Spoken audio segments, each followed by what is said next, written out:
os eus da nossa personalidade. Estes eus, esses transtornos, eles começam a se manifestar em nossos pensamentos. Após a gente absorver eles do meio exterior, eles vão começar a manifestar em nossos pensamentos. Depois, eles começam a atuar em nossas emoções. E em seguida, eles nos fazem agir de acordo com o grau de intensidade e do desenvolvimento de um eu. Por exemplo, em uma família com pais de personalidade superprotetora, uma criança ela nasce. Então, na intenção de educar essa criança, esses pais, sem consciência, criaram limitações e repressões à criança. Então, eles acreditam que a manterá segura dessa forma, com essas restrições, com essas limitações. Então, algumas frases nessa situação podem sair do tipo: ah, você não pode fazer isso. Ah, você faz tudo de errado. Ah, você não sabe de nada. Calado. Quanto mais essas frases elas se repetem, junto com as expressões do rosto, a forma da tonalidade da voz, a criança ela vai começar a absorver aí os primeiros eus. Nesse caso, criam-se transtornos psicológicos, transtornos na personalidade, como eus do medo, eus da baixa autoestima, eus da inferioridade, e quando maior, ao tomar uma decisão, estes eus posicionarão em sua mente e não a deixará agir com a consciência. É como se acontecesse um bloqueio nesse momento. Então, nas horas que a pessoa ela vai tomar uma decisão, vai sair pensamentos do tipo: eu sou incapaz de fazer isso. Aí, quem falou isso na mente dessa pessoa? O eu da inferioridade. Eu faço tudo de errado. O eu do medo. Eu nunca sei de nada. Eu da baixa autoestima. Essas são as mesmas frases que foram repetidas na infância dela durante muitas vezes, até ficar gravada no seu subconsciente e se manifestar involuntariamente. A pessoa ela esquece que ela tem uma própria consciência e ela pode agir com a própria consciência. Ela vai tomar uma decisão: eu não posso fazer isso. Então você começa a fazer uma reflexão: quem criou essa tal limitação em minha personalidade para impedir de eu tomar uma decisão agora? Então aí lembra a cena na infância, o pai dessa criança falando com ela: você não pode fazer isso, você não pode, sem esclarecer o porquê não pode, simplesmente limitando a pessoa. Quando a pessoa ela tem que tomar uma decisão, a mente dela, sem buscar uma solução para resolver o problema, só pensa: eu não posso, porque quem está controlando lá é o eu da inferioridade, o eu do medo, o eu da baixa autoestima. Neste mesmo exemplo, o indivíduo ele pode absorver eus opostos, como, por exemplo, uma pessoa, por ela ter sido tão pressionada e limitada na infância, nessa situação dos pais, ela pode absorver eus rebeldes, revoltar com o pai, revoltar com a família, revoltar com a vida. Pode absorver eus agressivos. A repressão é tão forte e a forma que ela vai absorvendo as impressões por essa personalidade do pai agressivo, ele se torna também agressivo.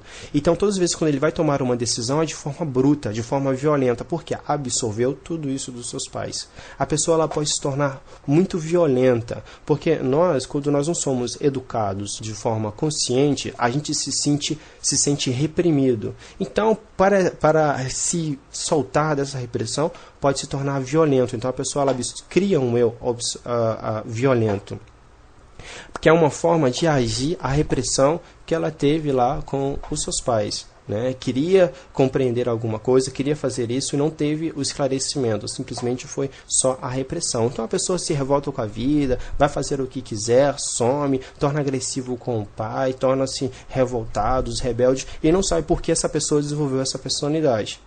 Provavelmente na infância pode ter sido muito mimado ou muito manipulado pelo próprio pai, pelos próprios pais, que esse é um problema seríssimo que cria transtornos graves em uma pessoa. Mas isso não quer dizer que é só por causa da família dessa pessoa que ela absorveu estes eus como efeito na personalidade dela. Não foi só porque que ela conviveu em uma família onde o ambiente não era bom que ela desenvolveu esses eus. As outras situações da vida dela vai contribuir com isso. A sua escola, o trabalho, os amigos que ela tem. Essas situações, às vezes, influenciam muito mais na personalidade de uma pessoa do que a família que ela tem. Porque ela passa mais tempo com essas pessoas do que com a família. Hoje em dia, como as pessoas estão mais ocupadas com o trabalho, então pouco tempo tem para estar e educar os seus filhos. Então deixa os filhos no computador, na internet, na televisão, ou conversando com o vizinho, com quem for com quem que seja. Então, daí vai dando a educação do próprio filho. Então, o filho começa a desenvolver uma personalidade que o pai só assusta quando começa a prejudicar a ele. Quando ele vê que, peraí, não, o que está acontecendo com essa pessoa? Essa pessoa está demais.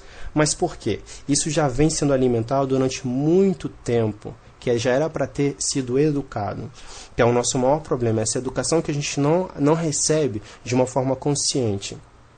Então, essas situações externas, né, dos amigos, da família, da televisão, da sociedade, todo esse bombardeio de informações alimenta estes eus, que a gente estava dando exemplo nessa situação, ou pode criar novos eus a partir desse.